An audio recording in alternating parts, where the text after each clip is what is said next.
Em 22 de outubro de 1844, milhares de pessoas em toda a América do Norte acreditaram que o mundo terminaria naquele dia. Homens e mulheres venderam propriedades, abandonaram empregos e ficaram em exultante expectativa para a volta de Jesus. Mas nada aconteceu.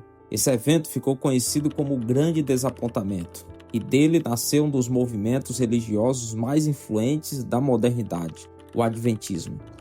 Mas o que realmente aconteceu naquele dia? Por que tantas pessoas acreditaram? Como o movimento se reorganizou? Esse foi um erro pontual ou muitos deles continuaram a marcar datas? Essas e outras questões é o que veremos neste vídeo. O século XIX foi um tempo de fervor religioso e descobertas. O mundo passava por transformações científicas, revoluções industriais e novas interpretações das escrituras. Nesse contexto, um fazendeiro batista chamado William Miller começou a estudar as profecias do livro de Daniel. O texto que mais captou sua atenção foi Daniel 8,14, que diz: até 2.300 tardes e manhãs e o santuário será purificado. Ao fazer os cálculos proféticos, Miller utilizou o princípio dia-ano, em que cada dia em profecia equivale a um ano literal, e se baseou na interpretação popular da época, que entendia o santuário como sendo o nosso planeta. Assim, concluiu que Cristo voltaria à Terra em algum momento entre 1843 e 1844. Por um tempo, o veterano fazendeiro ficou relutante em disseminar essa mensagem, mas por volta de 1831, após anos de estudo, começou a anunciar que o retorno de Cristo estava próximo. Quando perguntados sobre a passagem que Jesus dizia que ninguém sabe o dia nem a hora, os mileritas afirmavam que aquela era a mensagem para os dias de Cristo na Terra, mas não significava que em algum momento não poderíamos saber. O fato é que a mensagem se espalhou. Pregadores, jornais e panfletos repercutiram a esperança de um novo mundo. Assim nascia o movimento milerita. É importante pontuar que Guilherme Miller pregou por muitos anos sem estipular uma data. Era um tanto resistente quanto a isso.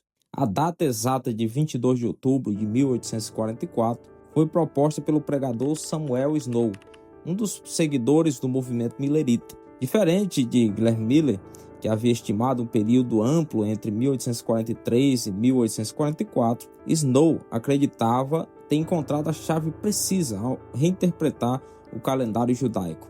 Em suas pregações, especialmente durante o chamado Clamor da Meia-Noite, ele anunciou que a profecia das 2.300 tardes e manhãs de Daniel 8,14 se cumpriria no 10º dia do 7º mês do calendário judaico, equivalente ao 22 de outubro de 1844, data do dia da expiação, Yom Kippur. Segundo ele, seria nesse dia que Cristo voltaria para purificar o santuário, isto é, o mundo. A mensagem ganhou enorme força nas semanas que antecederam o evento, levando multidões à expectativa do fim iminente. O dia chegou, o entusiasmo era contagiante, mas à meia-noite nada aconteceu. Nem um anjo, nem um clarim, nem um Cristo nas nuvens. A fé de milhares se desfez. O jornal de Boston noticiou: nunca houve tamanha comoção por uma causa tão breve. Muitos abandonaram a fé, outros voltaram às igrejas tradicionais, mas uma pequena parte do grupo se recusou a desistir. Eles acreditavam que a profecia estava certa, mas o evento havia sido mal interpretado.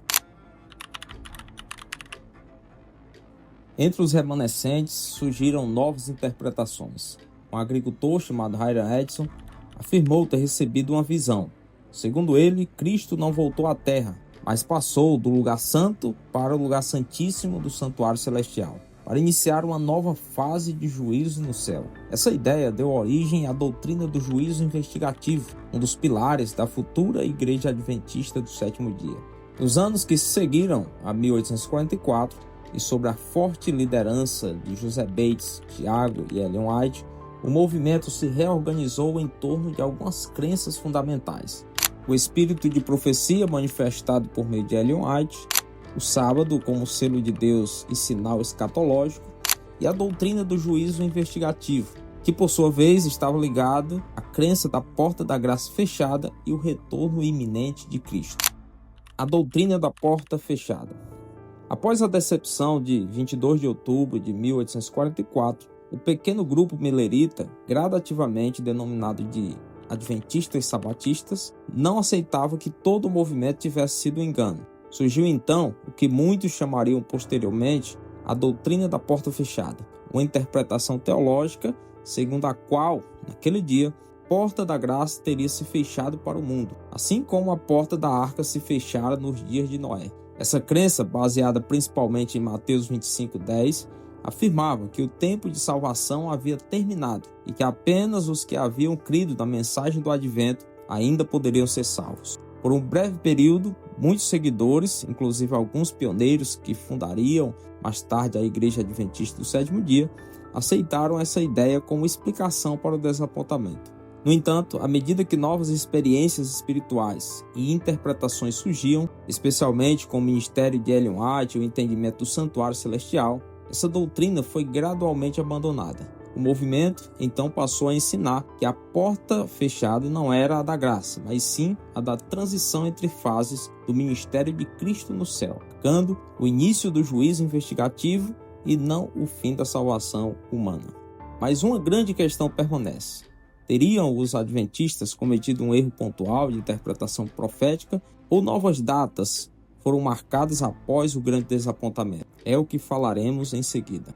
Mas antes de avançarmos, se você se interessa por histórias que misturam fé, poder e mistério, vai se surpreender com o meu livro O Grande Despertar, Fé, Poder e Mistério no Coração da América. Uma narrativa que une fatos reais do século XIX, como o grande desapontamento, a personagens e acontecimentos misteriosos que mudaram para sempre o rumo da história americana e do mundo. Clique no link da descrição ou no primeiro comentário fixado e mergulhe nessa jornada onde a esperança e o enigma caminham lado a lado.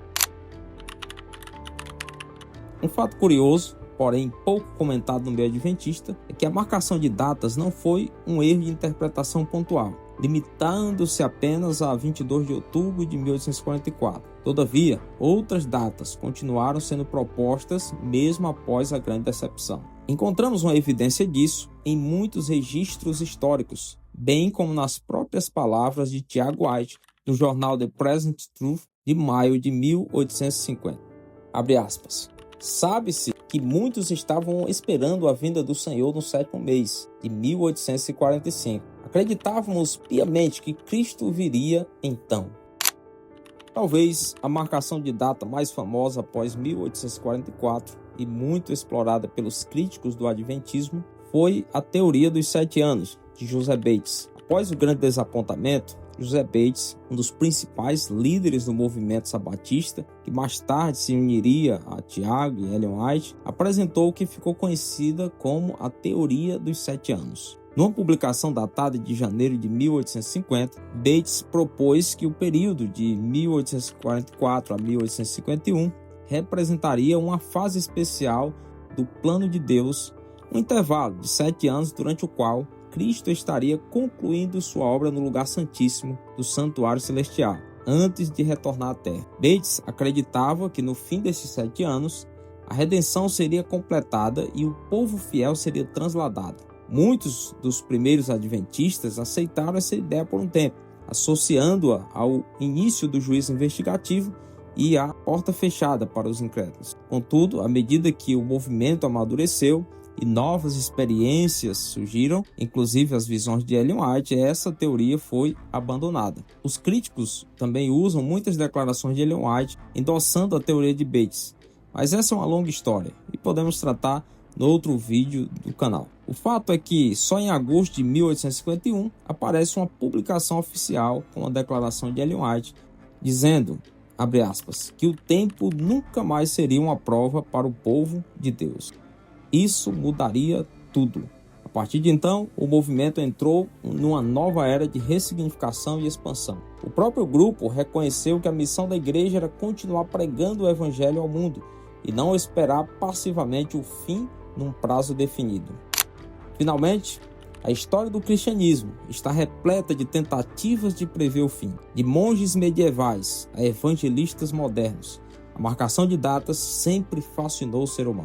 Do equívoco na interpretação profética de 1844 às constantes reinterpretações, nasceu uma das principais organizações cristãs do planeta, com milhões de fiéis, escolas, hospitais e uma mensagem global.